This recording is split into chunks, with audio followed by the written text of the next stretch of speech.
Excuse me. Welcome to the weekly service for Between the Worlds Church.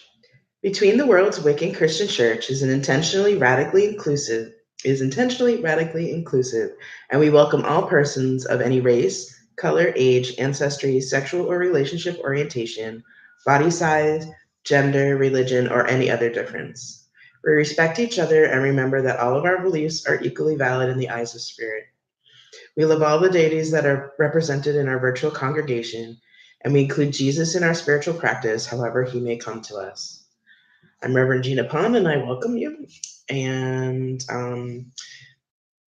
the only announcement, as far as anything new, is I am taking a Facebook fast for the time being, so I'm not really on Facebook all that much. So if you want to get in touch with me for any reason, email, WhatsApp, Skype, Google Hangouts, or through my website, revginapon.net.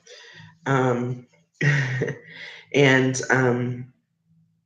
so if you want to get in touch with me through there, that's fine.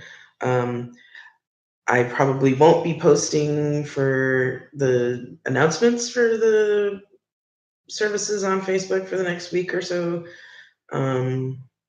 But if you see me posting again, you'll know that I'm back on. But that may be for the time being. So, and also this is the third week of Samhain, and today we're talking about grief. So let's call in the elements. Spirits of air, of east, may we always gain knowledge and the resources to recognize our truth. Spirits of the south, of fire, may we always call on our passion to drive us and to do the work that Spirit has called us to do. Spirits of the west and water, may we always remember to acknowledge the feelings of others and find our compassion.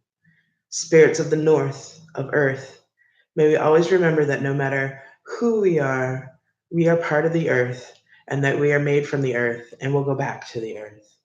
And spirits of the center, that which we are, may we always hold each other up through the bad and the good in any way we are called and able to serve.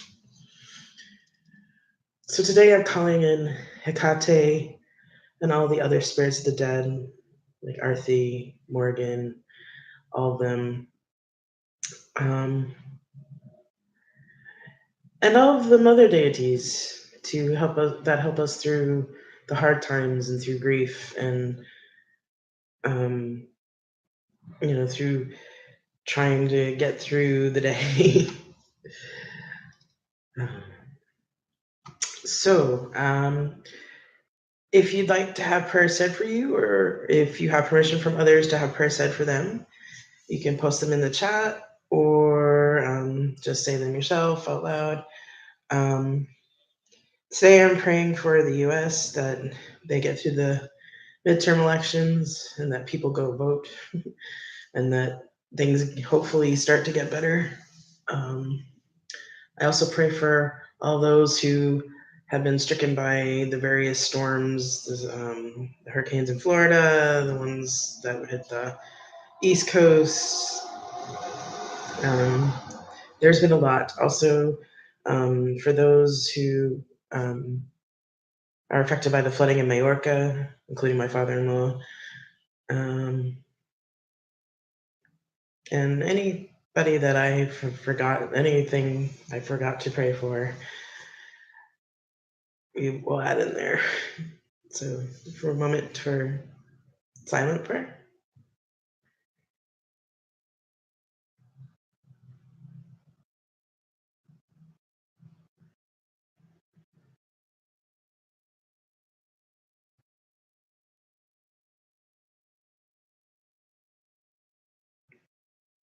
Yes, I'll add that to my prayer list too.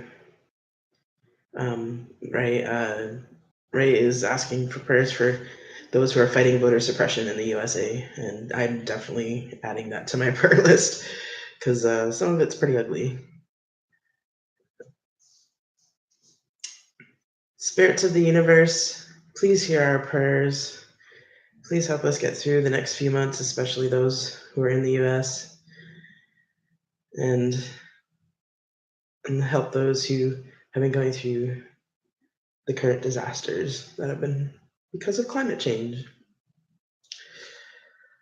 I'm a little off today, folks, just because it's been kind of a week. Uh,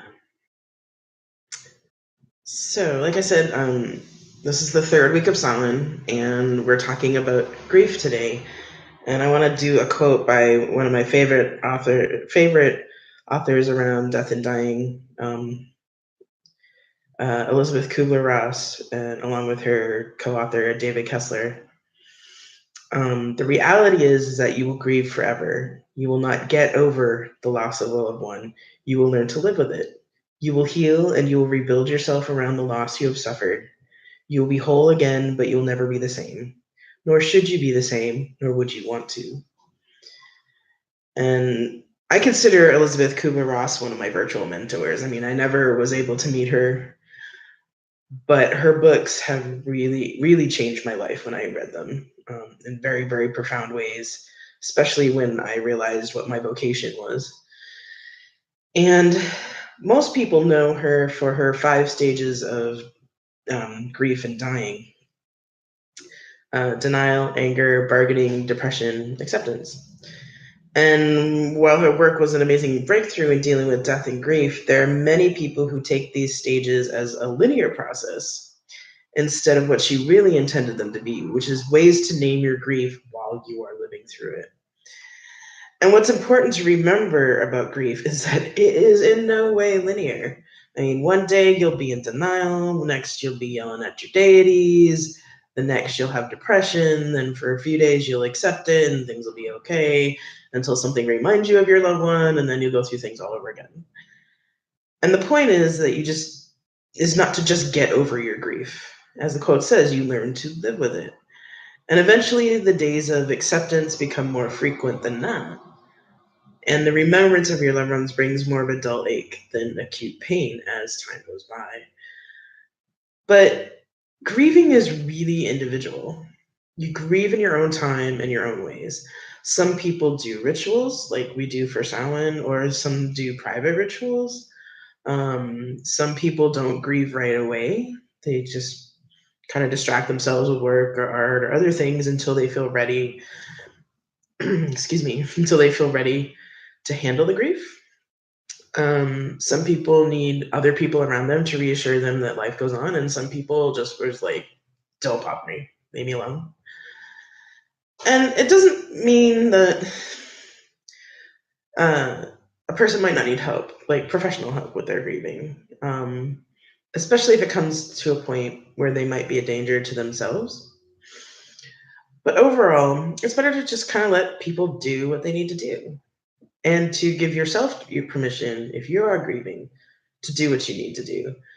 You know, do your rituals, go out to the ocean if that's what your loved one really loved, or that's where you feel like you can heal from your grief. Um, do those kind of rituals. Um, let yourself stay in bed and hide from the world one day just because you can. Um, if you need to, sit in bed all day and read a book, and just be kind of like, I'm just gonna sit here. Do your art, do your writing, do anything that you feel you need in order to get through your grief and to work it through. And if you're someone helping somebody through grief, please, please, please, please, please, please, please, please, please avoid platitudes, especially the ones that like God does things for a reason or get over it. No, please do not. Do not say those things. They don't help.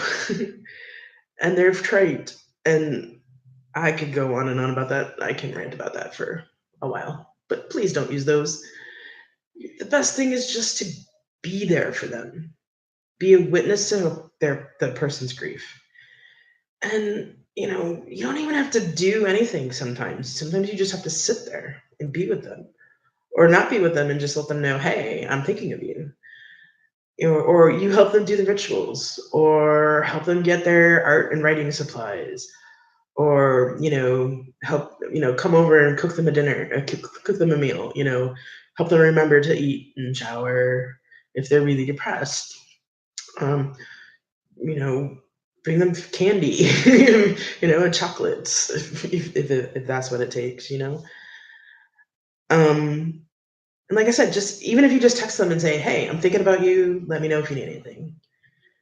It just lets them know that you're still there without being intrusive and pushy about moving through grief.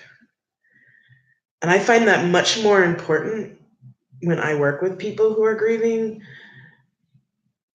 because they don't want to hear platitudes. They don't want to hear anything that you have to say, really, because anything you have to say besides "I'm here for you" is kind of going to go in one ear and out the other, because they're in their grief. So, like I said, the witness and the acknowledgement of the grief is important, and as important as allowing you, if you are grieving, to grieve. And being a witness allows people who are grieving to know that they're not alone. And allowing yourself to grieve in your own way, in your own time, is probably the best self-care you can do when you are in that situation. Please don't use the platitudes, please. And if you want to talk to me about that, we can talk about that later. So, Spirit of the universe, let us remember that grief is human and is real and moves in its own time. Let us give ourselves the permission to take the time to grieve as we need to, and when we help others through their process, that we give our presence, not harmful platitudes. Let us remember, too, that you, the spirits who also hold us during our grief, and that you, too, know that grief is not linear. Amen and blessed be.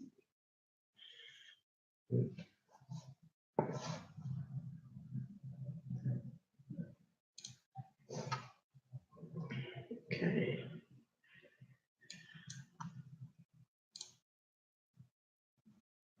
Oh, 2 more weeks till Samhain. Yay. So thank you to Hecate and the mother deities. Thank you to the spirits of earth, water, fire, and air. And thank all of you who joined me today. Yay. Hi, Ray. May you go in peace and blessed be. Thank you, Ray. Okay. So have a good day, Ray.